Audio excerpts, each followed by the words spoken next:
Hello. Gilby Clarke. That's me. How are you, man? I'm great, actually. Thanks for talking to us today on Rock 100.9. First of all, tell me, where are you right now and what are you doing? We are in Hampton, which is near St. John, and out with my solo band, and we have a great band called the Road Heavy that's opening up for us tonight and playing some rock and roll. And you're going to be here in Quebec City, actually on the south shore of Quebec City next week. Absolutely. How are Canadian fans treating you so far? It's been fantastic. This has been a little different for me because I'm going to a lot of areas I've never been before. I mean, whenever we come to Canada, it's like, I hate to say it, but we hit Toronto, we hit Montreal, in Vancouver. It's very rare that we, get to go to the other cities. And this has been really great because we're playing every single night of the week and enjoying it.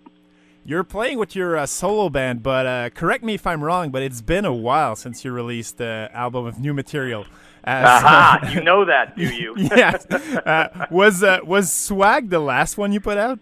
Swag was the last one I put out. It's been a while. It's been 15 years now. I know. I was hoping you weren't keeping track. Yeah, but are you going to release some solo material in the near future? Yes, I am, but it's not going to be a record. I'm going to start doing some singles. I have about a half a record done right now. I've always gone by the law of, if I'm happy with the record, if it's a record that I would enjoy listening to, a record that I'd put my money down to buy, then I finish a record. But you know what? It's not ready. It's just I got 6 good songs, but I don't have 12. And I even though it's been that long, it's just the way it is. I got to be happy, with what I'm putting out, and I haven't been yet. And the thing is, you haven't been exactly out of work for the last 15 years. No. You've done a lot of things. Is there any project in particular that you're especially proud of in the last few years? Strangely enough, the Rockstar Supernova project that we did, I was real proud of that. I mean, that actually raided my vault of songs. I mean, I was ready to make a new solo record around that time. And when we started that project, it kind of like rated all the good stuff that I had at that time. I mean, we went into that with, the best intentions. I mean, Tommy and I really wanted to do something new, something, different. And we thought it was a great opportunity to kind of, comb, the earth for a good singer that people don't know about. It just, we gave it our best shot. It didn't work. It was a great TV show, but it really wasn't a great band in the end. Yeah, because you play that. There's a band with Tommy Lee, Jason Newsted, and yourself. So that's, we were expecting a lot of things, and obviously you released, you did the TV show and everything, but in the end, I guess you didn't really have the time to be a band. You were... Yeah, no, it's true. It's true. I mean, hey, you know what? You got to accept your failures, too, as well as your successes. And the thing is, like, we went in with all the best intentions. We were trying to do something new. We knew that we could just make like a hard rock heavy metal record, but we were really, by doing that, we were really limiting what was so special about all those singers that were auditioning for it. All those singers, had something unique about them, and we were trying to make some new music. I mean, we wanted to keep it rock, but we did want to try something new, some new edge. But in all reality, we weren't that good at it. Tell me a little bit about, because of course here in Quebec City we have tons of Guns N' Roses fans, and they would crush me if I didn't ask about your time in the band. I know it's been a while, but tell me about how it was being in one of the biggest rock and roll bands at the time, probably the biggest rock and roll band in the world. It was. I mean, it really was. And for myself, it was a dream come true. I didn't just join the band out of nowhere. I had been in 2 bands, made 3 major label records that, didn't really have that kind of success that GNR had. I knew that it was hard. I knew that, it took a lot more than, just marketing and MTV, And so when I got the gig, the first thing I said to myself was, I'm going to enjoy this. This is something that's special, and I didn't take it for granted. I was myself. I didn't pretend to be Izzy. I didn't pretend to be someone I wasn't. I went up there and played guitar the way I played guitar, and it was fun. It was great. Here in Quebec City, we have tons of hard rock fans, and fans were fans of Guns N' Roses at the time. Were you part of the band when there was that show in Montreal when everything didn't really go well with the Riot show? Yes, I was in the band at that time. How did you feel about having a show finish that way? Well, I mean, obviously it was sad. It was sad in the sense of a lot of things. Number one, people paid hard-earned money to go to a rock and roll show. It's not that hard, you know. They should. Your life should never be in danger when you pay money to go see a rock and roll show. In this day and age, everything should be taken care of. Everything should have been thought of ahead of time. But unfortunately, with GNR back then, that wasn't our first Riot. We had a few in those years.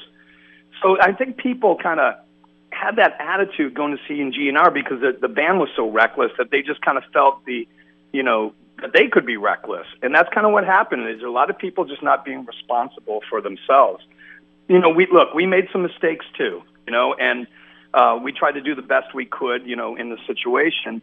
But it was scary. It was a real scary situation. I mean, I don't really think as a band we were really in danger, but I think that there were moments where we could have been. It seems, from a rock fan point of view, it seems that being in a band with Axl Rose was a complicated thing. Was it? That is probably a great explanation. Yeah.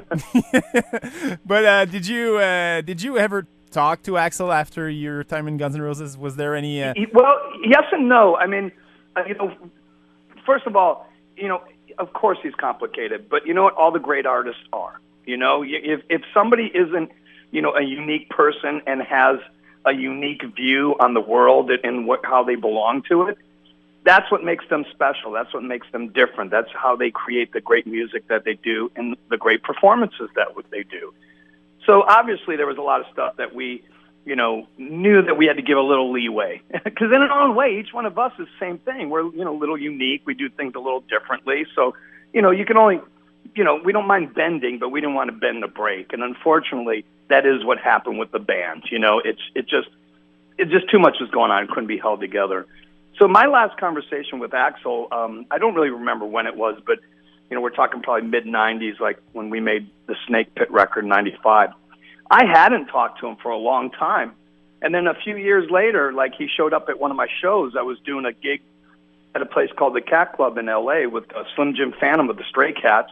And he just showed up at the gig, and, we jammed, we hung out, we had some great conversations. And that was the last time I talked to him. I haven't spoke to him since.